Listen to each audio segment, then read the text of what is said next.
다 함께 찬송가 274장 찬송합니다.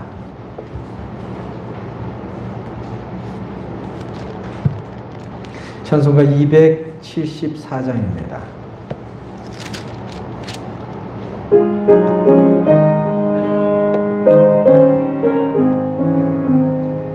나의 한 것 죄뿐이니 주 예수께 이옵기는 나의 몸과 나의 마음을 깨끗하게 하옵소서. 불 가지고 날 씻든지 불 가지고 태우든지 해안과 바다 그 내 모든 죄 멸하소서. 내 어두운 눈 밝히시니 고마우나 그보다 더 원하오니 정결한 마음 주옵소서. 물 가지고 날 씻든지 불 가지고 태우든지 내 안과 바다 그 내 모든 죄 멸하소서. 정결한 마음 그 속에서 신령한 빛이 오니 이러한 마음 따르면 눈까지도 밝으리라.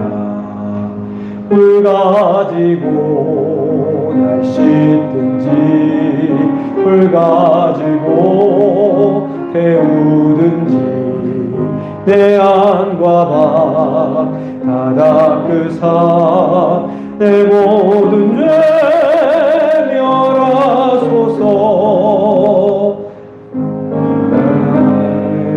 다 고치고 악한 생각 다 버려도 주 앞에서 정결하고 사랑치는 못하리라. 불 가지고 날 씻든지 불 가지고 태우든지 내 안과 바다 그 내 모든 죄 멸하소서. 찬송가 310장 찬송합니다.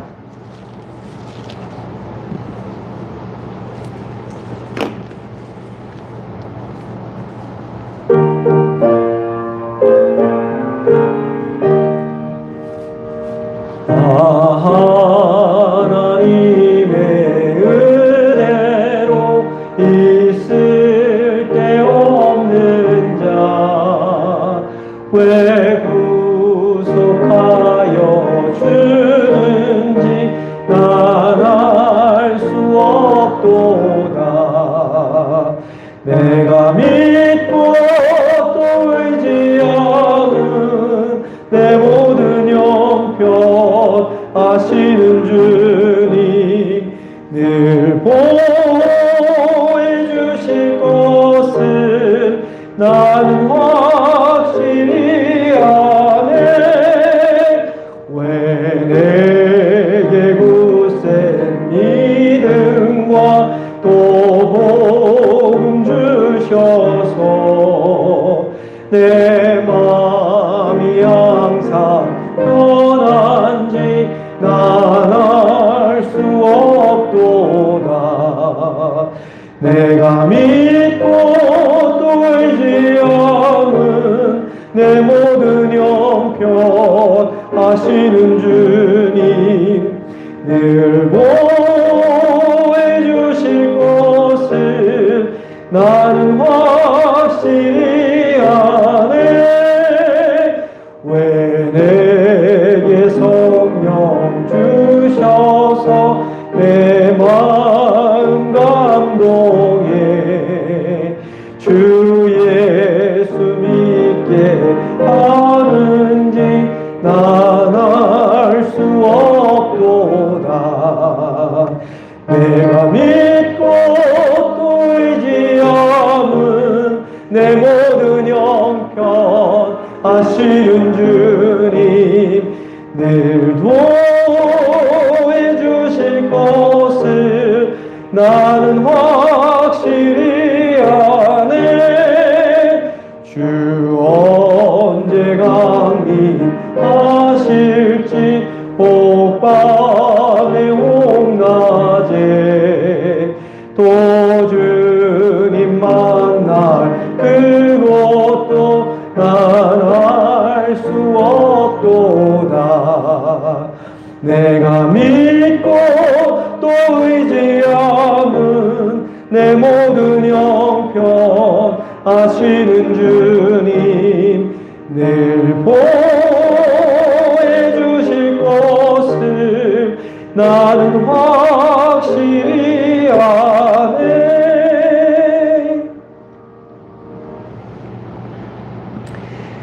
다 함께 자리에서 일어나셔서 조용한 기도드림으로 주일 예배 하나님께 올려드립니다.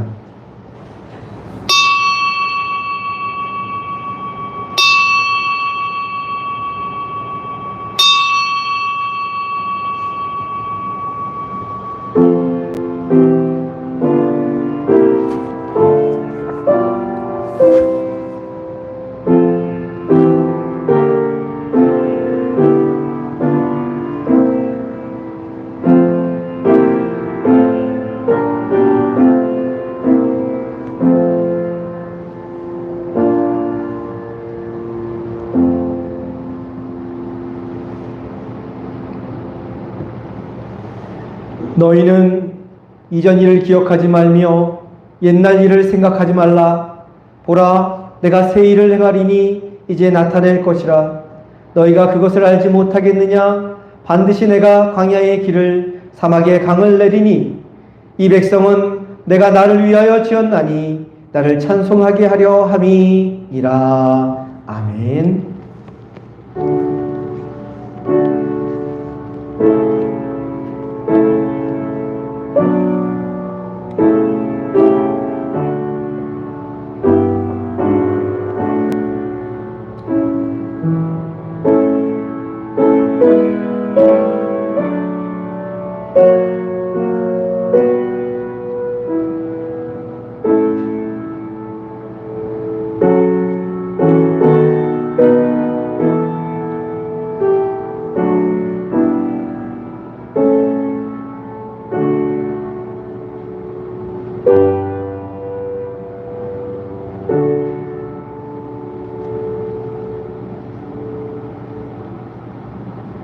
다 함께 경배와 찬양, 예수 우리 왕이여 찬양합니다.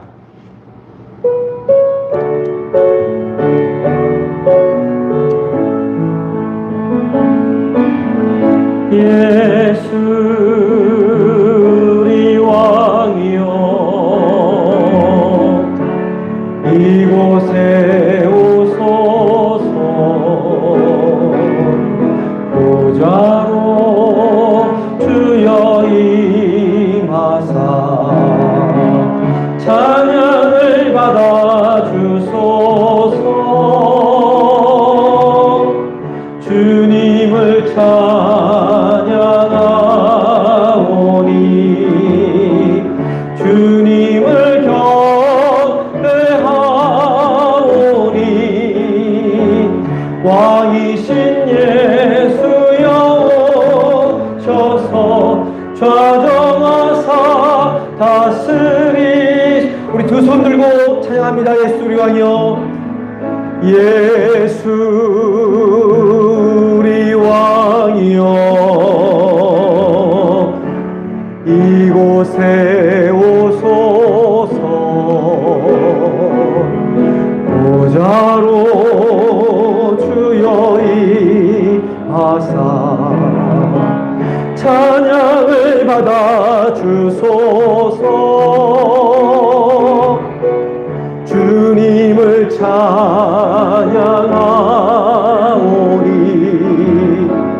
주님을 경배하오니 왕이신 예수여 오셔서 좌정하사 다스리소서.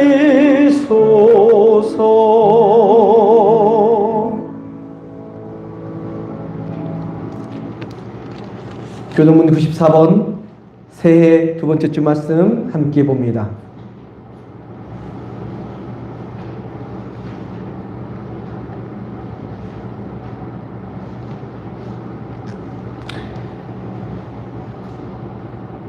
찬송하리로다. 하나님 곧 우리 주 예수 그리스도의 아버지께서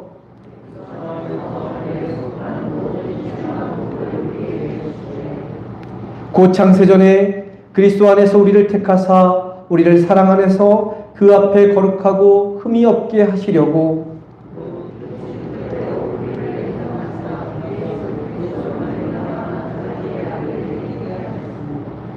이는 그가 사랑하시는 자 안에서 우리에게 거저 주시는 바 그의 은혜의 영광을 찬송하게 하려는 것이라.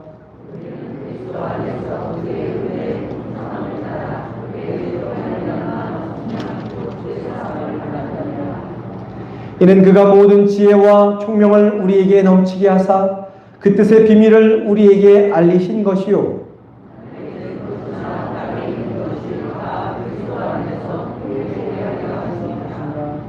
모든 일을 그의 뜻의 결정대로 일하시는 이의 계획을 따라 우리가 예정을 입어 그 안에서 기업이 되었으니 이는 우리가 그리스도 안에서 전부터 바라던 그의 영광의 찬송이 되게 하려 하심이라.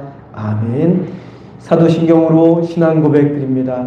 전능하사 천지를 만드신 하나님 아버지를 내가 믿사오며 그 외아들 우리 주 예수 그리스도를 믿사오니 이는 성령으로 잉태하사 동정녀 마리아에게 나시고 본디오 빌라도에게 고난을 받으사 십자가에 못 박혀 죽으시고 장사한 지 사흘 만에 죽은 자 가운데서 다시 살아나셨으며 하늘에 오르사 전능하신 하나님 우편에 앉아 계시다가 저리로서 산 자와 죽은 자를 심판하러 오시리라. 성령을 믿사오며 거룩한 공예와 성도가 서로 교통하는 것과 죄를 사하여 주시는 것과 다시 사는 것과 영원히 사는 것을 믿사옵나이다. 아멘. 만복의 근원 하나님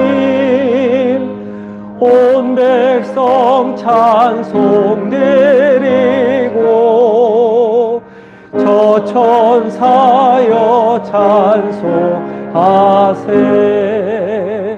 찬송 성부 성자 성령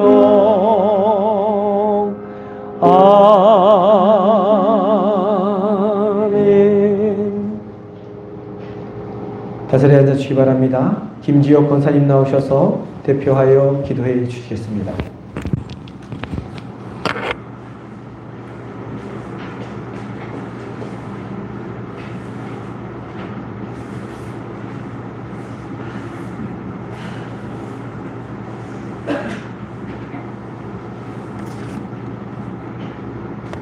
살아서 역사하시는 하나님, 늘 감사와 영광을 드립니다.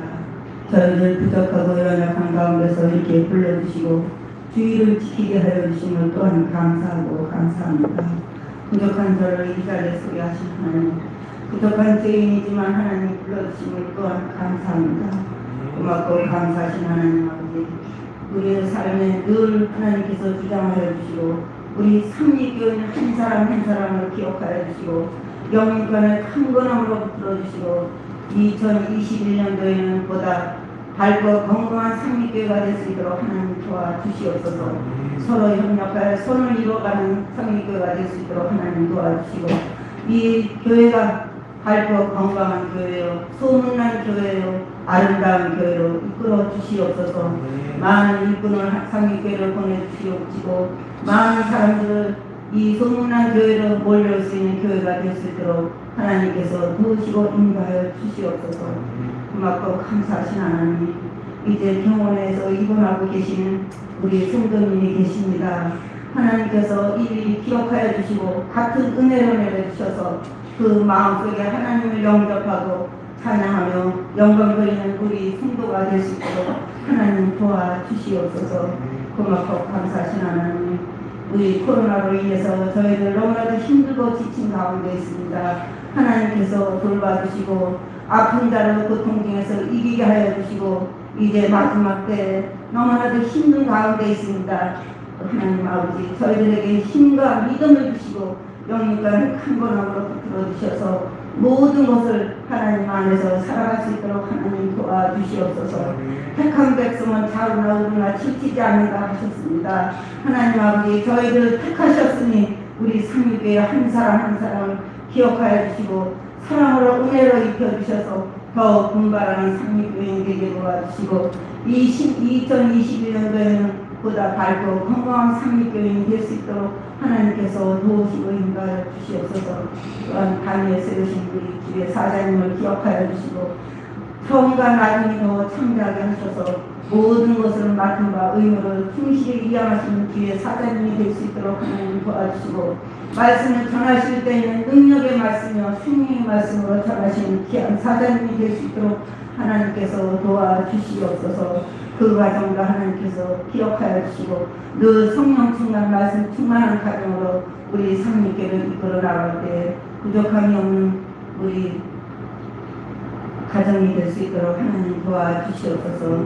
하나님 아버지, 처음과 나중에 더욱 간절한 마음으로 기도합니다.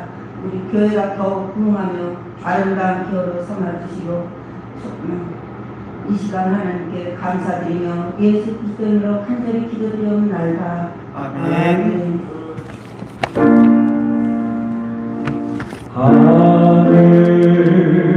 하늘에 계신 아버지 이름 거룩하사 주님 나라 임하시고 뜻이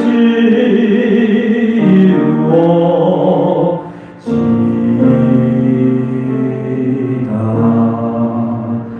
일용할 양식 주시고 우리의 큰 죄 다 용서하시고 또 시험에 들게 마시고 악에서 구원하소서. 되게 주의 나라 주의 권세 주의 영광 영원히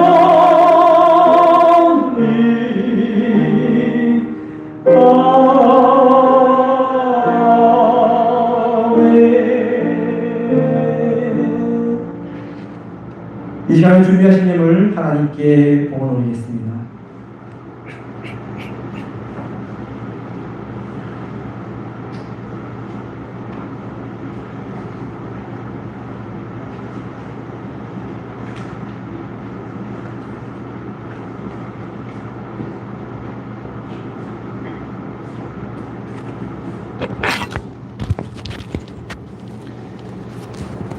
우리의 삶의 산 소망이 되신 하나님, 이 시간 주님이 저희에게 베풀어 주신 은혜에 감사하며 마음과 정성과 뜻을 담아 하나님께 귀한 예물 올려드립니다.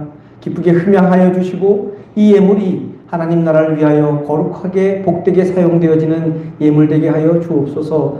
드린 손길 위에 하늘문을 열어 축복을 부어주시고 형통한 삶을 누리게 하여 주옵소서. 우리의 가정과 우리의 자녀와 우리의 일터를 지켜주시고 복이 흘러넘침으로 말미암아 축복의 통로가 다 되게 하여 주옵소서. 이 시간 가진 것 없어 마음과 몸과 정성을 드리는 성도님들이 계십니다. 귀하게 받아주시고 하늘의 풍성한 축복을 더하여 주시고 쓰고도 남는 물질의 복을 더하여 주옵소서. 감사드리며 우리를 죄와 죽음에서 구원하여 주신 귀하신 예수 그리스도의 이름으로 기도드립니다. 아멘.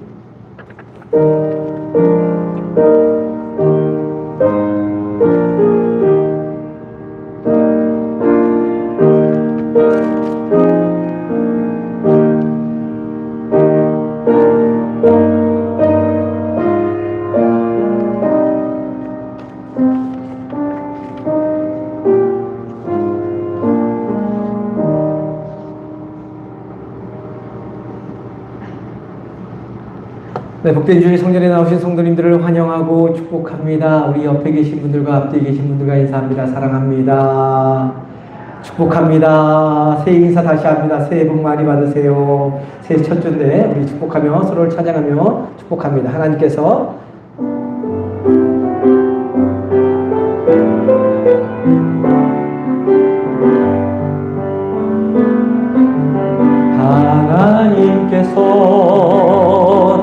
당신을 통해 메마른 땅에 샘물나게 저보지 마시고 서로 보세요. 가난한 영혼 목마른 영혼 당신을 통해 주 사랑하기 원하네. 아멘. 귀한 날 복된 날 주님의 성전에 나오신 성도님들을 환영합니다. 축복합니다. 날씨가 많이 추워졌습니다. 건강 조심하시고 겨울 잘 보내시기 바랍니다.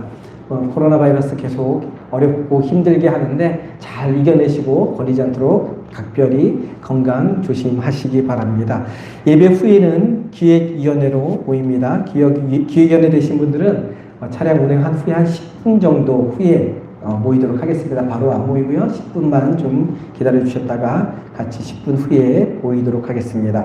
그리고 온라인 헌금 계좌 문의하시는 분이 있어서 주보에 올렸습니다. 예배 못 들으시고 집에서 만약에 드려야 될 상황이 생기면 온라인 계좌로 헌금하시면 됩니다.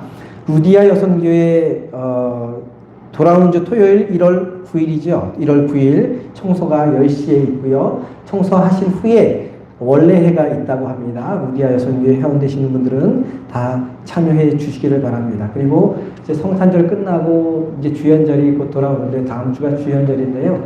성탄 장식은 주연절 전에 이렇게 정리가 돼야 됩니다. 우리 청년부에서 아름답게 성탄절 장식을 잘 해주셨는데 주연절 다음 주 돌아오기 전까지 다음 주에 해도 되고요. 주일날 해도 되고요. 이렇게 좀 청년부에서 또 수고해 주시면 감사하겠습니다. 그리고 주보에 보시면 이렇게 말씀 묵상낭인이 올해부터 시작이 됩니다. 간략하게 한두 마디 어렵다 쉽다 이해됐다 이해 안 됐다 은혜로웠다 은혜 안 됐다 이렇게 좀 짧게 써서 속장님들에게 알려주시고 아니면 저한테 직접 알려주셔도 되고 주보를 저한테 주셔도 되고 놓고 가셔도 되고 그래서 제가 참고할 수 있도록 그래서 예배가 더욱더 은혜로워지고 말씀이 함께 나누어지는 귀한 말씀 되는 한 해 되었으면 좋겠습니다. 기억하셨다가 지금 제가 코로나 바이러스에서 속장님들한테 자세히 얘기를 안 하고 넘어가는데요. 다음번에 우리가 좀 더 이 부분에 대해서 자세히 얘기하도록 하겠습니다. 찬송가 433장 찬송합니다.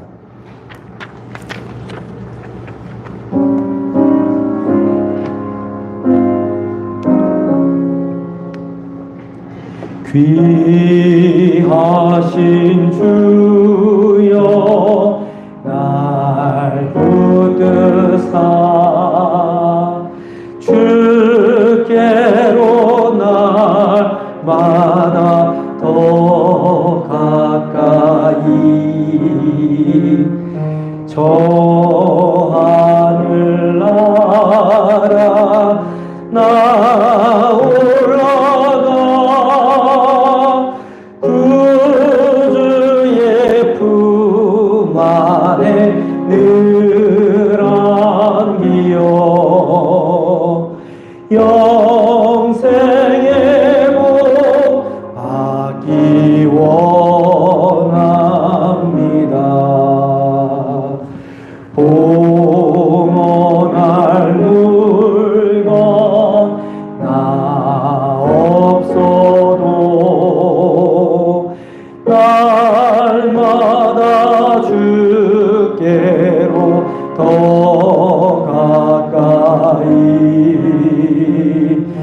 내 죄를 주께 다 고하니 주님의 보혈로 날 씻으사 눈보다 더 기게 하옵소서. 간악한 마귀 날 깨어도 주 예수 앞으로 더 가까이 이 세상 속한 그 허영심 또 주한 생각을 다 버리니 정결한 마음 내게 늘 주소서. 이 세상 내가 살 동안에 주께로 날마다 더 가까이 저 백은 전부 나 들어가 한없는 복락을 다 얻도록 풍성한 은혜를 주옵소서.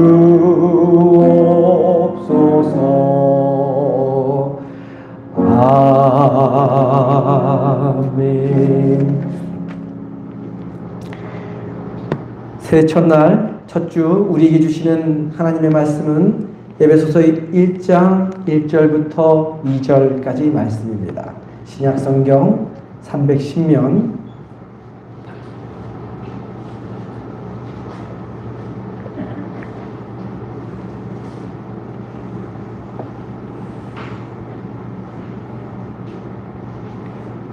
에베소서 1장 1절 2절 말씀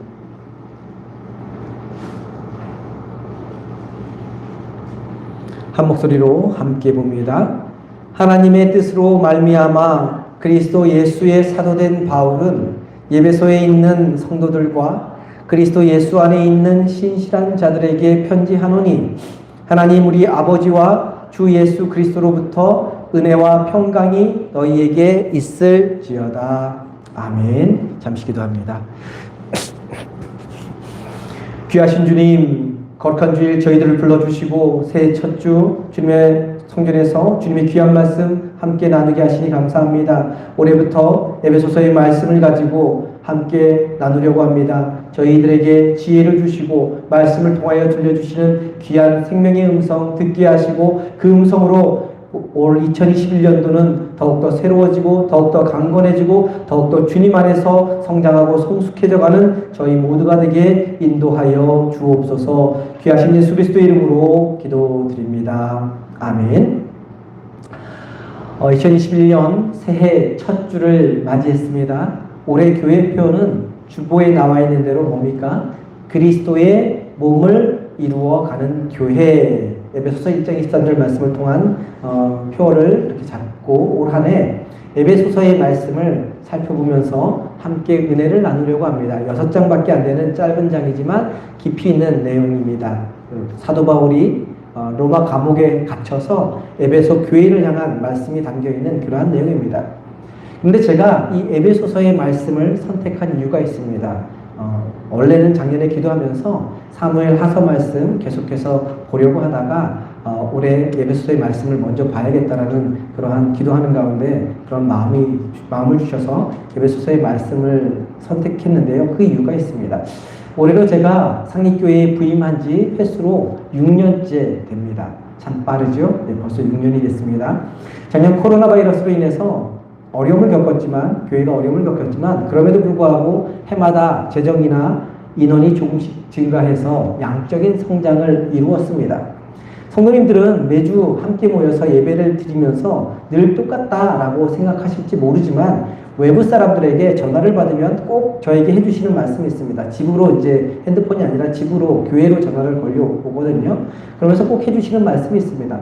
교회가 부흥 성장했다면서요. 이런 얘기를 외부 사람들에게 제가 자주 듣습니다. 며칠 전에도 상립교회 출신이신 어떤 집사님께서 전화로 헌금을 해주시겠다고 하시면서 저에게 그렇게 말씀해 주신 내용입니다. 그런데 분명한 것이 하나 있습니다. 교회는 사람의 수로 승부하는 곳이 아닙니다. 돈으로 승부하는 곳도 아닙니다. 물론 교회를 이루기 위해서 인원도 필요하고 재정도 필요하지만 그것이 절대적인 것도 또 필수적인 것도 아닙니다. 교회는 오직 믿음으로 하나님의 말씀으로 승부하는 곳이 되어야 합니다. 아무리 교회 건물이 화려하고 아무리 인원이 많고 아무리 재정이 풍부하다 해도 그곳에 믿음이 살아 역사하지 않는다면, 하나님의 말씀이 살아 역사하지 않는다면, 믿음의 성도가 있지 않다면 그곳은 세상의 사업장이나 기업과 다를 바 없는 곳이 되고 맙니다. 그래서 올해는 상리교회가 이전보다 질적으로 조금 더 성장하는 교회, 신앙 안에서 조금 더 성장하고 성숙해지는 교회가 되기를 바라는 그러한 마음에서 에베소서의 말씀을 함께 살펴보려고 합니다. 2021년도 표에서 말해주듯이 에베소서의 주제는 교회라는 것을 알 수 있습니다. 사도 바울이 에베소 교회를 향한 편지를 쓴 이유도 에베소 교회가 어떻게 부흥하고 어떻게 성장하고 어떻게 하나님의 교회가 되어야 할지를 쓴 내용이기 때문에 그렇습니다. 성도님들에게 교회는 어떤 곳입니까? 그리고 교회가 어떤 곳이 되어야 한다고 생각합니까? 교회에서 10년, 20년, 30년, 40년, 50년 더 이상 생활하신 분들이 이 자리에 계십니다. 교회에 그리고 나오셨기 때문에 성도님들 각자가 교회는 이런 곳이다, 교회는 이런 곳이 되어야 한다라고 생각하는 것이 있을 것입니다.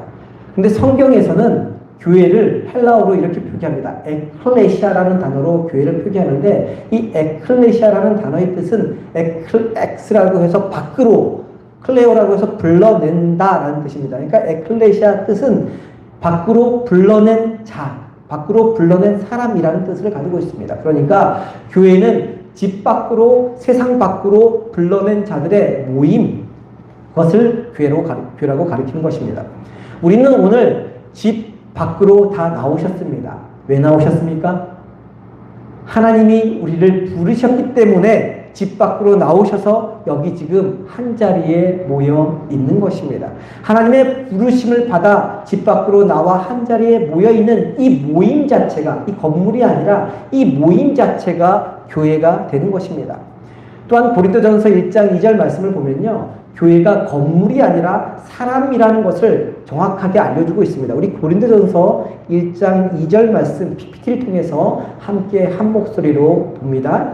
고린도전서 1장 2절입니다. 함께 봅니다. 고린도에 있는 하나님의 교회 곧 그리스도 예수 안에서 거룩하여지고 성도라 부르심을 받은 자들과 또 각처에서 우리의 주 곧 그들과 우리의 주 대신 예수 그리스도의 이름을 부르는 모든 자들에게라고 이거 빼고 그냥 자들이라고까지만 함께 읽었습니다. 함께 읽은 말씀에서 사도 바울은 고린도에 있는 하나님의 교회가 무엇인지 분명하게 말씀해 주고 있습니다. PPT에 있는 말씀 한번 다시 보시기 바랍니다. 자세히 보시기 바랍니다. 고린도에 있는 하나님의 교회, 그 교회는 곧 어떤 교회냐? 1번 그리스도 예수 안에서 거룩하여지고 성도라 부르심을 받은 자들, 그게 바로 하나님의 교회라고 이야기합니다. 받은 사람들, 그게 하나님의 교회라고 얘기하고요. 또 2번에서 각처에서 우리의 주 곧 그들과 우리의 주 대신 예수 그리스도의 이름을 부르는 모든 자들, 그게 하나님의 교회다라고 이야기하고 있는 것입니다. 다시 말해 교회는 건물이 아니라 사람들이라는 것입니다. 이 자리에 앉아 계신 성도님들 한 분 한 분이 교회다라고 말씀하고 있는 것입니다. 지금 함께 모여 예배드리는 이곳은 예배당, 모임 장소이지 이 장소가 교회가 아니라는 것입니다. 이곳이 상립교회라고 불리는 이유는 하나님의 부르심을 받은 사람들이 모이는 모임이 있기 때문에, 그리고 예수 그리스도 안에서 거룩하여지고 성도라 부르심을 받는 사람들이 있기 때문에 교회가 되는 것입니다. 성도님들이 계시지 않으면 아무리 건물 위에 십자가를 세워도 이곳을 교회라 할 수 없는 곳입니다. 믿음의 성도님들이 아니라 세상 사람들이 모여 술판을 벌이면 십자가를 달고도 술집이 될 수 있습니다. 영화를 좋아하는 사람들이 모이면 십자가를 달고도 영화관이 될 수 있는 것입니다. 유럽이나 미국의 그 아름답고 그 훌륭하고 그 화려한 교회 건물들이 십자가를 달고 있는 교회 건물들이 술집이나 영화관이나 박물관으로 얼마나 많이 바뀌었는지 모릅니다. 왜 바뀌었습니까? 그곳에 성도라 불리는 사람들, 예수님의 이름을 부르는 사람들이 없기 때문에 바뀌게 된 것입니다.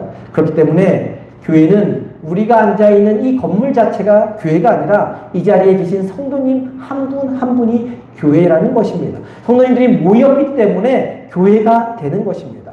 우리 서로 인사할까요? 당신이 교회입니다. 예, 우리가 교회입니다. 예, 우리가 교회입니다. 그렇습니다. 하나님이 부르신 사람, 성도로 부르심을 받은 사람, 예수 그리스도의 이름을 부르는 사람 그 자체가 교회인데, 교회를 이렇게 이해할 때 우리가 생각해야 하는 교회의 중요한 특징이 하나 있습니다. 그것은 교회가 하나의 생명체라는 것입니다. 건물이 아니라면, 사람이라면 교회는 생명체입니다. 화려한 건물, 웅장한 장식, 잘 구비된 시설물이 교회가 아니라 사람이 교회라면 그 교회의 가장 큰 특징은 살아있는 생명체가 된다는 것입니다. 2021년 교회 표어가 그리스도의 뭘 이루어가는 교회라고요? 몸을 이루어가는 교회다라고 표에서도 알 수 있듯이 교회는 우리의 몸, 우리 신체와 같은 하나의 생명체인 것입니다. 그러면 이 생명체의 가장 큰 특징이 무엇입니까? 특히 생명체로서 사람의 특징은 무엇입니까? 그것은 자란다는 것입니다. 성장하고 성숙해져 간다는 것입니다. 밥을 먹고 잠을 자고 공부를 하고 일을 하면서 점점 성장해가고 성숙해져 가야 한다는 것입니다. 공자 선생님이죠. 논어에서 이런 이야기를 했습니다. 사람을 나이에 따라 부르는 호칭이 있는데요. 모든 기초를 세우는 나이라고 해서 30살을 이립, 뜻을 세운다고 해서 이립이라고 얘기합니다. 그리고 40살은 사물의 이치를 깨닫고 세상의 유혹에 미혹되지 않는 나이라고 해서 불혹, 들어보셨죠? 40을 불혹이라고 부릅니다.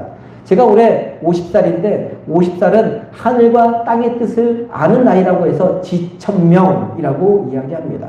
그리고 60살은 이순이라고 부르고 계속 고이 이렇게 부르지 않습니까? 60살은 이순이라고 부르는데 인생의 경륜이 쌓이고 사리분별과 판단력이 성숙하여서 다른 사람의 말을 받아들이는 나이가 60, 이순이라고 이렇게 이야기합니다. 사람이 한 해 두 해 나이를 먹어가면서 점점 성숙해져가는 단계를 이렇게 표현한 것입니다. 공자는 학문을 통해 이렇게 성숙해져가는 것을 표현했다면 교회는 그리스도 안에서 점점 더 성장하고 성숙해져 가야 한다는 것입니다. 제가 사진 2장을 차례로 보여드립니다. 한 장은 제가 성경 공부 시간에도 보여드렸던 사진인데요. 한번 잘 보고 비교해 보시기 바랍니다. 먼저 첫 번째 사진 한번 보시기 바랍니다. 어떻습니까? 귀여운 아기입니다. 이쁘죠? 깜찍하죠? 사랑스럽습니다. 그렇지 않습니까? 아기가 우유병을 들고 있는데 기저귀를 차고 얼마나 이쁩니까? 이제 두 번째 사진으로 넘어가 볼까요? 예. 어떻습니까? 귀엽습니까? 아주 깜찍합니까? 아주 이쁘십니까? 아니죠. 우습습니다. 이상하고 징그럽고 추합니다. 다 큰 어른이, 수염난 다 큰 어른이 걷지도 못한 채 기저귀를 차고 앉아서 우유를 마시고 있습니다. 왜 이런 모습이 되었을까요? 왜 이런 모습을 하고 있을까요? 아이가 자라서 왜 저런 모습을 하고 있을까요? 자라지 못했기 때문입니다. 몸은 성인인데 성숙해지지 못했기 때문입니다. 그러면 이 수염난 아저씨는 왜 이렇게 되었을까요? 부모가 제대로 돌봐주지 못했기 때문입니다. 오냐오냐 어리광을 다 받아주며 키웠기 때문입니다. 아이가 하고 싶은 대로 원하는 대로 다 해주는 것, 그냥 지켜보는 것이 사랑인 줄 알아서 아이가 힘들어할까봐 지켜만 본 것인데, 오냐오냐 이뻐만 한 것인데 결국 수염이 난 어른이 되어서도 갓난아이처럼 추하게 살게 만든 것입니다. 부모가 아이를 정말로 사랑한다면 어떻게 해야 합니까? 아이가 힘들어도, 아이가 아파해도, 아기가 하기 싫어도, 아이가 짜증내고 울고 불며 난리를 쳐도 기저귀를 떼어 주어야 하고, 젖병을 버려야 하고, 두 발로 걸을 수 있도록 곁에서 지켜봐 주어야 합니다. 그렇게 하지 않으면 여전히 기저귀 차고 우유 물고 걷지 못하는 수염난 아저씨가 되고 맙니다. 우리 딸아이들이 얘기하지 말라고 그랬는데요. 저희 집딸 두 아이가 있는데 묻지 마십시오. 누가 그러냐고 묻지 마십시오. 한 아이가 기저귀를 6살이 되어서야 떼었습니다. 기저귀 떼는 게 그렇게 힘듭니다. 한번 떼었다가 다시 차게 되고 그렇게 되는데 그만큼 기저귀 뗀다는 거 얼마나 아이한테도 스트레스고 힘든지 모릅니다. 근데 그렇게 어려운 겁니다. 6살이 되어서야 뗄 수 있다는 게 얼마나 힘듭니까? 아이가 걷기 위해서는 수천 번을 넘어져야 한다고 합니다. 이렇게 세워주지 않고 자기가 수천 번 넘어져서 혼자 일어서야 직립보행 두 다리로 걸을 수 있게 된다는 겁니다. 힘들어도 아파도 지겨워도 그 넘어지는 과정이 있어야 걸을 수 있게 되는 것입니다. 자라면서 다 잊어버리실지 모르지만 아이들이 성장통을 겪지 않습니까? 그죠? 성장통을 겪는데 성장통을 겪어야 성장하고 성숙해질 수 있습니다. 흔한 노랫말 가사처럼 드라마 제목처럼 아픈 만큼 어떻게 된다고요? 성숙해지게 되는 것입니다. 교회인 저뿐만 아니라 성도님들도 마찬가지입니다. 성장통을 겪지 않으면 힘들고 어렵고 아픈 과정을 통과하지 않으면 우리는 이 수염난 아저씨의 모습이 될 수 있습니다. 정말 힘들고 어렵고 하기 싫더라도 그리스도 안에서 자라가야 하고 그리스도를 통해 양육을 받아야 합니다. 그래야 어른아이가 되지 않는 것입니다. 교회인 성도님들은 어떤 모습으로 살고 싶으십니까? 성도님들이 모인 이 상리교회 공동체가 어떤 모습이 되기를 원하십니까? 이전과 똑같은 교회, 늘 그대로 머물러 있는 교회가 되기를 원하십니까? 그래서 여전히 앉아서 기저귀 차고 우유 먹는 어른의 모습으로 머물러 있기 원하십니까? 아니면 건강하게 아프고 힘든 과정들을 다 이겨내고 자라서 성장하고 성숙해져가는 교회가 되기를 원하십니까? 성장하는 교회, 성숙한 교회가 되기 원한다면 수천 번 넘어져도 다시 주님과 함께 일어나는 훈련을 해야 합니다. 힘들어도 아파도 싫어도 괴로워도 버릴 것은 버리고 내려놓을 것은 내려놓는 훈련을 주님과 함께 해야 합니다. 성장통을 주님과 함께 잘 겪어야 합니다. 그냥 통과할 수 있는 것은 아무것도 없는 것입니다. 그래야 그 에베소서 4장 13절 말씀 우리가 앞으로 살펴보겠지만 에베소서 4장 13절 말씀처럼 그리스도의 장성한 분량에까지 성장해가고 성숙해 가는 것입니다. 앞으로 우리가 보게 될 에베소서의 말씀은 바로 그런 성장, 그런 성숙을 어떻게 이루어 가야 할지 우리에게 너무나 분명하고 너무나 정확하게 잘 알려주게 되는 말씀을 우리가 살펴보게 될 것입니다. 여기 계신 성도님들 중에 이미 난 다 성장하고 성숙했는데 하시는 분들이 계실 것입니다. 다 알고 있는 말씀이고 난 이미 다 자랐는데 뭐 하시는 분들도 계실 것입니다. 그런데 그렇게 하시면 안 됩니다. 늘 드리는 말씀이지만 예수 그리스도 안에서 저와 성도님들은 죽음에 이르기 전까지 성장하고 성숙해져 가야 하는 사람들입니다. 성장하고 성숙하기를 멈추면 죽은 것이나 마찬가지입니다. 성장하고 성숙하지 않은 것은 생명체가 될 수 없는 것입니다. 무엇보다도 더 이상 성장하고 성숙할 필요가 없다고 생각하는 사람은 그 사람 자신이 하나님이 되고 마는 것입니다. 결국 우상 숭배자보다 더한 사탄 그 자체가 되고 마는 것입니다. 그렇기 때문에 저와 성도님은 죽는 순간까지 자라가야 합니다. 자라가되 그리스도의 장성한 분량에까지 자라나고 성숙해져 가야 합니다. 교회, 살아있는 생명체, 그것이 바로 저와 성도님이라는 사실을 마음속 깊이 새기고 2021년 올 한 해 에베소서의 말씀을 통해서 2020년보다는 조금 더 성장하고 조금 더 성숙해지는 한 해가 되기를 주님의 이름으로 간절히 축복합니다. 오늘 우리가 읽은 말씀은 에베소서의 첫 시작 부분인데 이 말씀을 통해서 얻는 교훈은 교회인 우리가 누구인가 하는 것입니다. 그리스도인으로서 우리는 어떤 사람들인가 하는 것입니다. 우리의 정체성에 관한 질문입니다. 우리가 누구인지 분명히 알아야 우리가 어떤 사람이 될지 알 수 있고 어떤 교회가 되어야 할지 알 수 있는 것입니다. 그러면 교회인 우리는 누구입니까? 오늘 말씀에서 두 가지로 이야기하고 있는데요. 먼저 우리는 하나님의 뜻으로 말미암아 사는 사람들입니다. 1절에서 바울은 이렇게 고백합니다. 우리 PPT 1절 말씀 앞부분만 함께 봅니다. 함께 보겠습니다. 하나님의 뜻으로 말미암아 그리스도 예수의 사도된 바울은 하나님의 뜻으로 말미암아, 그러니까 하나님의 뜻에 따라 그리스도 예수의 사도가 되었습니다. 자신이 원해서 사도가 된 것이 아니라는 겁니다. 자신이 선택해서 사도가 된 것이 아니라는 것입니다. 온전히 하나님의 뜻으로 그리스도 예수의 사도라는 신분, 그것을 얻게 된 것입니다. 이 말씀의 의미는 다른 게 아닙니다. 하나님께서 나의 인생을 주도하신다라는 바울의 생생한 신앙 고백이라, 내 인생은 내가 이끌어가는 것이 아니라 주님께서 나를 이끌어 가신다는 100% 확신이 있는 그런 말씀입니다. 그래서 예수 그리스도를 만난 이후에 바울은 파란만장한 삶 속에서도 자족하는 법, 만족하는 법을 배울 수 있었던 겁니다. 우리는 우리 주변에서 누가 잘 되면 이렇게 얘기합니다. 저 사람 문수 대통했다고, 조상 잘 만나 저렇다라고 이야기합니다. 잘 안 되면 팔자 탓이라고, 삶이 기구하다고, 운도 지질이 없다라고 이렇게 이야기합니다. 왜 이렇게 말할까요? 이렇게 말하는 이유는 하나님께서 내 인생을 이끌어 가신다는 확신이 없기 때문입니다. 하나님이 내 인생을 이끌어 가신다는 확신이 없는 사람들은 안 되면 불평하고 원망하고 절망하고, 잘 때도 걱정하고 불안하고 염려하는 인생이 되고 맙니다. 그러나 하나님께서 내 삶을 이끌어가고 계신다는 것을 확신하며 사는 사람은 어떤 환경에서도 잘 흔들리지 않습니다. 내가 주님을 선택한 것이 아니라 주님이 나를 선택해 주셨고, 내가 사랑한 것이 아니라 주님이 나를 사랑해 주셨기 때문입니다. 하나님이 나를 선택하셨고 하나님이 나를 사랑하셨다는 것을 알기 때문에 그런 확신으로 사는 사람은 어떤 상황에 놓여도, 어떤 형편에 있어도 하나님이 자신의 인생을 반드시 책임져 주실 것이라는 확신으로 살게 되는 것입니다.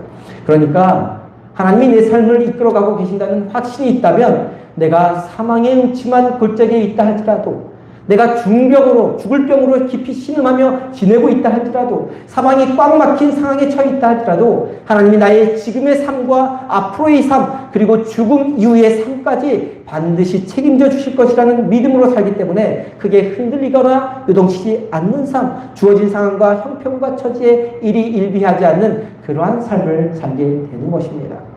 하나님의 뜻으로 말미암아 사도된 바울은, 저와 성도님 모두 이렇게 고백하는 바울과 같은 믿음이 있어야 합니다. 하나님의 뜻으로 말미암아 성도된 승돈이는, 이런 고백이 있어야 된다는 것이죠. 저를 한번 따라해 볼까요? 사도 자리에는 성도를 넣고요, 이름 자리에는 자기 이름, 바울 자리에는 자기 이름을 넣어서 한번 따라해 보시기 바랍니다. 하나님의 뜻으로 말미암아 성도된 승돈이는, 다시 한번 크게 따라해 볼까요? 하나님의 뜻으로 말미암아 성도된 승돈이는, 자기 이름을 넣으시면 됩니다. 우리는 하나님의 뜻으로 말미암아 이곳에 있다는 것을 확신해야 합니다. 내가 믿고 싶어서 믿는 것이 아니라 하나님의 뜻으로 말미암아 하나님을 믿는 사람이 된 것입니다. 내가 원해서, 내가 선택해서 여기에 있는 것이 아니라 하나님이 저와 성도님들을 원하셨기 때문에, 저와 성도님들을 선택하셨기 때문에 이 자리에 있게 된 것이고 교회가 된 것입니다. 이것을 알고 있는 사람, 이것을 확신하며 사는 사람은 쓸데없는 방황을 하지 않습니다. 쓸데없는 고민을 하지 않습니다. 쓸데없는 시간과 돈과 마음을 허비하지 않습니다. 하나님은 바울뿐만 아니라 우리도 하나님의 뜻에 따라 불러내 주셨고, 그래서 교회 삼아 주셨고 자녀 삼아 주셨습니다. 그렇기 때문에 우리는 하나님의 뜻으로 말미암아 사는 사람들인 것입니다. 그렇기 때문에 하나님은 저와 성도님의 인생을 100% 이끌어 가고 계십니다. 믿으십니까? 하나님은 저와 성도님의 인생을 100% 책임져 주고 계십니다. 믿으십니까? 이 고백과 이 확신을 갖고 더욱 믿음 가운데 거하는 저와 성도님들이 될 수 있기를 소망합니다. 이 고백과 이 확신을 갖고 하나님이 기뻐하고 원하시는 그리스도의 몸된 교회를 이루어가는 저와 성도님 되기를 간절히 소망합니다. 두 번째로 교회인 우리는 성도, 하나님의 거룩한 자녀, 곧 성자라고 말씀하고 있습니다. 우리 1절 말씀만 다시 한번 한 목소리로 함께 봅니다. 1절입니다. 함께 봅니다. 하나님의 뜻으로 말미암아 그리스도 예수의 사도된 바울은 에베소에 있는 성도들과 그리스도 예수 안에 있는 신실한 자들에게 편지하노니, 중간 말씀 파란 글씨 보면 에베소에 있는 성도들이라고 이야기하는데 우리는 성도라고 이야기합니다. 그런데 이 말씀을 영어 성경에 보면 성도를 세인트라고 표기합니다. 성자, 성인이라고 표기합니다. 성도라는 단어는 거룩한 무리를 가리키는 단어예요. 성도님은 거룩한 무리에 속해 있다라는 표현이고요. 성자, 성인은 거룩한 사람이라는 뜻으로 서로 비슷한 말처럼 보입니다. 그런데 서로 어감이나 느낌이 좀 다르죠. 그래서 성도보다 성자라는 말로 번역할 때 우리가 누구인지 더 분명하게 알려줍니다. 가톨릭에서는 일반 신자들보다 하나님 나라를 위해 희생하고 헌신하면서 위대한 삶을 산 사람들 앞에서 특별히 성인, 성자라는 세인트, 성이라는 단어를 칭호를 붙입니다. 성 어거스틴 들어보셨나요? 성 바울, 성 요한, 성 마더 테레사, 가톨릭에서 위대한 성인들에게 붙여주는 앞에 성인이라는 표현입니다. 많이 들어보셨을 것입니다. 못 들어보신 분들은 얼마 전에 다녀간 분 중에 있는데, 성탄절에 다녀간 분 중에도 성인이 있었습니다. 산타클로스, 산타클로스라는 뜻 다 아시죠? 그게 성인 니콜라우스라는 사람을 줄여서 성인 산타, 성인이라는 뜻이고요. 세인트라는 뜻이고요. 성자라는 뜻이고요. 니콜라스라는 사람, 클로스라는 사람 앞에 성자를 붙인 겁니다. 성인, 성자를 붙여서 부르는 겁니다. 심지어 자동차 이름 앞에도 이 성자를 붙입니다. 성인이라는 것을 붙이는데, 우리 교인 성도님 중에 산타페 타고 다니시는 분들 계시죠? 이게 무슨 뜻이냐면, 산타가 뭐냐면 세인트라는 뜻이에요. 성인이라는 뜻입니다. 성자라는 뜻이고요. 페는 믿음이라는 뜻입니다. 그러니까 성인의 믿음이 담겨있는 차가 바로 산타페라는 차입니다. 그렇게 성인이라는 표현들을 사용을 하는데요. 그런데 이 세인트, 성인, 성자라는 칭호는 아무에게나 붙이는 것이 아니라 하나님 나라를 위해 모든 것을 헌신하고 희생한 사람, 하나님 나라를 위해 자신의 모든 것을 불꽃처럼 다 태워 바친 사람, 그래서 역사의 한 획을 그은 위대한 그리스도인 앞에 붙이는 칭호가 된 것입니다. 그런데 그 세인트, 성인이라는 칭호가 저와 여러분을 가리키는 호칭이라는 거예요. 에베소에 있는 성도들, 상위에 있는 성자들, 성인들, 그걸 칭한다는 겁니다. 그런데 제가 목사이긴 하지만 성인처럼 보이십니까? 성자처럼 보이십니까? 성자 김승동 목사. 좀 우습지 않습니까? 그렇지 않습니까? 좀 어색하지 않습니까? 제가 목사이긴 하지만 제가 어디 위대한 삶을 산 바울이나 요한이나 마더 테레사 같은 사람과 동급 취급 받을 수 있습니까? 그분들의 발치 앞에도 설 수 없는 그런 부족한 사람입니다. 옆에 계신 분들 한번 보십시오. 성자라고, 성인이라고 보이십니까? 보이기는 좋지만 인상 좋으시고 마음씨 좋으시고 좋은 사람처럼 보이지만 그렇다고 성자나 성인처럼 보이지는 않습니다. 그런데 그런 저와 성도님들을 오늘 성경에서는 성자, 성인, 세인트라고 부르고 있는 것입니다. 근데 1절에서 말하는 이 성자는 사실은 도덕적으로 완벽한 사람을 말하는 것은 아닙니다. 그러니까 가톨릭에서 말하는 성인, 곧 바울이나 요한이나 어거스틴이나 마더 테레사 앞에 붙이는 그러한 성인을 의미하는 것은 아닙니다. 여기서 말하는 성자는 예수님의 보혈의 피로 거듭나서 하나님의 자녀가 된 사람들을 말합니다. 뭐라고요? 예수님의 보혈의 피로 거듭나서 하나님의 자녀가 된 사람들을 성자, 성인이라고 부릅니다. 예수 그리스도를 모르는 일반 세상 사람들과 다르다는 것이며 세상 사람들과는 달리 그리스도로 말미암아 거룩하게 구별되었다는 것을 나타내는 것입니다. 그래서 성자라 불리는 것입니다. 한마디로 우리가 거룩하게 살아서 주관을 나타낼 정도로 위대하게 하나님 나라를 위해 희생하며 헌신하며 살아서, 아니면 세상 그 어떤 사람보다 도덕적으로 윤리적으로 깨끗하고 바르게 살아서 성자라 불리는 것이 아니라는 것입니다. 우리가 성자라 불리는 이유는 거룩하신 하나님과 그분의 아들 예수 그리스도를 믿는다는 그 이유 하나만으로 성자라 불리게 된 것입니다. 바울은 누구보다도 믿음의 정체성이 확실했기 때문에 에베소 교인들을 성자라, 성인이라 부를 수 있었습니다. 사실 이 에베소 지역은 그 당시 항구 도시로서 무역과 문명이 발달한 도시였습니다. 굉장히 발달한 도시였고 철학자들도, 이름만 대면 아는 유명한 철학자들도 굉장히 많이 있었던 지역이었습니다. 무역과 문명이 발달한 만큼 타락한 도시였던 것이죠. 그 당시 신들인 그리스와 로마의 우상들을 섬기는 도시였습니다. 도덕적으로, 윤리적으로, 성적으로, 영적으로 완전히 타락한 도시가 바로 이 에베소입니다. 그런 도시에 살아가고 있는 에베소 교인들이지만 바울의 눈에 비친 에베소 교인들은 하나님께서 특별히 구별하신 성자로 보였던 것입니다. 사람은 마음의 깊이만큼 세상을 깊이 보는 것처럼 믿음의 깊이만큼 사람의 깊이도 볼 수 있습니다. 사람은 믿음과 영성이 깊을수록 사람의 장점을 보게 되죠. 울퉁불퉁 잡석이었지만 결점 많은 베드로였지만 예수님께서 은혜롭게 보시니까 사람 낚는 업으로 보셨고 실제로 사람을 낚는 그러한 사람이 될 수 있었던 것입니다. 저와 성도님 모두는 성자, 성인, 세인트입니다. 세상의 눈으로, 사람의 눈으로 볼 때는 문제가 좀 있어 보이지만, 하자가 좀 있어 보이지만, 완벽하지는 않지만, 주님께서 보실 때는 성자, 곧 예수님의 보혈의 피로 거듭나 하나님의 자녀가 된 사람들이라는 사실에는 변함이 없는 것입니다. 이 공사판 앞을 지나가다 보면 공사 중이라는 큰 팻말이 있지 않습니까? 그렇죠. 차를 몰고 가시다거나 어디 바깥으로 나가시다 보면 공사하는 가운데 공사 중이라는 큰 팻말이 있습니다. 아직 완전한 건물이 아니니, 아직 도로가 완전히 깨끗해지지 않았으니까 불편해도, 보기 싫어도, 시끄러워도 조금만 참아달라는 그러한 표시죠. 공사장에 팻말이 붙어있는 것처럼 우리는 여전히 우리 몸에 공사 중이라는 팻말이 붙어있는 사람들입니다. 완전하지 않은 사람들입니다. 그러나 믿음의 눈으로 보면 우리 모두는 언젠가는 하나님의 영광을 드러낼 사람들이라는 것이라는 거죠. 성인이 된다는 것입니다.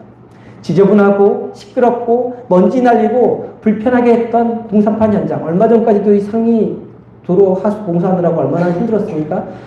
그렇지만 이 공사장이 언젠가는 깨끗이 마무리되어 아름답고 훌륭한 도로, 건물이 되는 것처럼 여전히 공사 중인 우리도 그리스도의 손에 붙잡혀 살아가면 언젠가는 반드시 아름답고 훌륭한 그리스도인들이 다 될 것입니다. 그래서 우리 모두는 성자, 성인이라 불리어질 수 있는 것입니다.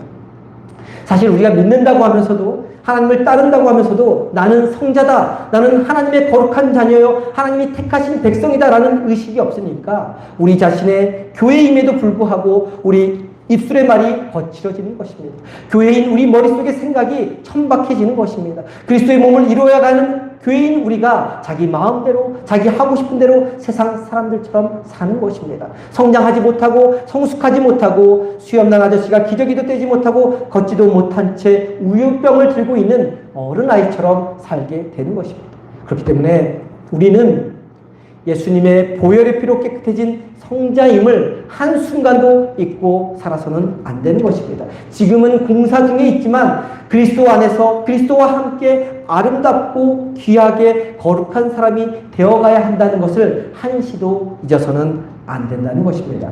우리 옆 사람에게 한번 알려줘 볼까요? 당신은 성자입니다. 할렐루야. 우리 모두는 성자입니다. 그리고 각자 자신에게 말씀해 보십시오. 저를 따라해 보십시오. 나는 하나님의 거룩한 성자다. 네, 우리는 하나님의 거룩한 성자입니다. 제가 다시 질문 드립니다. 우리가 교회라고 말씀드렸는데 교회인 우리는 누구입니까? 우리는 하나님의 뜻에 따라 선택된 사람들입니다. 그리고 우리는 성자입니다. 이 사실을 기억하며 날마다 그리스도 안에서 그리스도와 함께 성장하고 성숙해져가는 사람들, 그리스도의 온전한 몸을 이루어가는 교회 되기를 주님의 이름으로 간절히 축원합니다. 기도하겠습니다. 사랑과 은혜의 하나님, 상립교회를 사랑하여 주셔서 부족한 것들을 채워주신 은혜에 감사를 드립니다. 이제 2021년 그리스도의 몸을 이루어가는 교회라는 표어로 새롭게 시작하면서 이 교회가 질적으로 성장하고 성숙해져 가고자 합니다. 2021년 주님이 불러내서 모이게 하신 이 모임 가운데, 그리고 우리의 삶 가운데 함께하여 주시고 역사하여 주옵소서. 그래서 우리 모두가 그리스도의 장성한 분량에 이르도록 자라가는 교회 되게 하여 주옵소서. 무엇보다도 올해 한 해 시작하는 첫 주일 우리 모두 하나님의 뜻으로 말미암아 불러낸 사람임을, 그리스도의 보혈의 피로 거룩하게 된 성자임을 마음 중심에 새기고 흔들림 없이 성장하고 성숙해져 가게 하여 주옵소서. 그래서 그리스도의 몸된 교회를 온전히 이루어가는 저희 모두가 되게 하여 주옵소서. 귀하신 우리 주 예수 그리스도의 이름으로 기도드립니다. 아멘.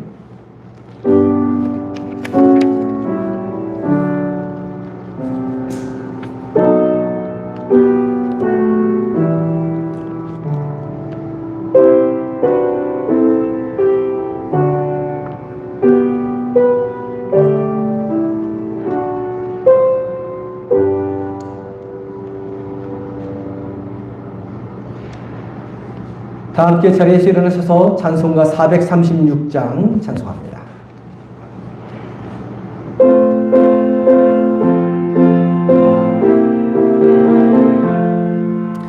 나 이제 주님의 새 생명 얻으모 옛 것은 지나고 새 사람이로다. 그 생명 내 맘에 강같이 흐르고 그 사랑 내게서 해같이 빛난다. 영생을 누리며 주 안에 살리라. 오늘도 내일도 주 함께 살리라. 주 안에 감추인 새 생명 얻으니 이전에 좋던 것 이제는 값없다. 하늘의 은혜와 평화를 맛보니 찬송과 기도로 주 함께 살리라. 영생을 누리며 주 안에 살리라.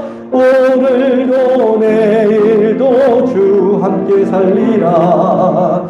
산천도 조목도 새 것이 되었고 죄인도 원수도 친구로 변한다. 새 생명 얻은 자 영생을 누리니 주님을 모신 맘 새 하늘이로다. 영생을 누리며 주 안에 살리라. 오늘도 내일도 주 함께 살리라. 주 따라 가는 길 험하고 멀어도 찬송을 부르며 뒤따라가리라. 나 주를 모시고 영원히 살리라. 날마다 섬기며 주 함께 살리라. 영생을 누리며 주 안에 살리라. 오늘도 내일도 주 함께 살리라. 기도합니다. 지금은 십자가에서 죽으시기까지 우리를 품어주신 우리 주 예수 그리스도의 은혜와 하나님 아버지의 크고 높고 깊은 사랑과 성령님의 감화 감동 역사하심이 하나님의 택함받은 성자임을 마음속 깊이 새기며 그리스도와 함께 성장하고 성숙해져 가기 원하는 성도님들의 머리머리 위에 지금부터 영원토록 함께하여 주시기를 간절히 축원하옵나이다. 아멘.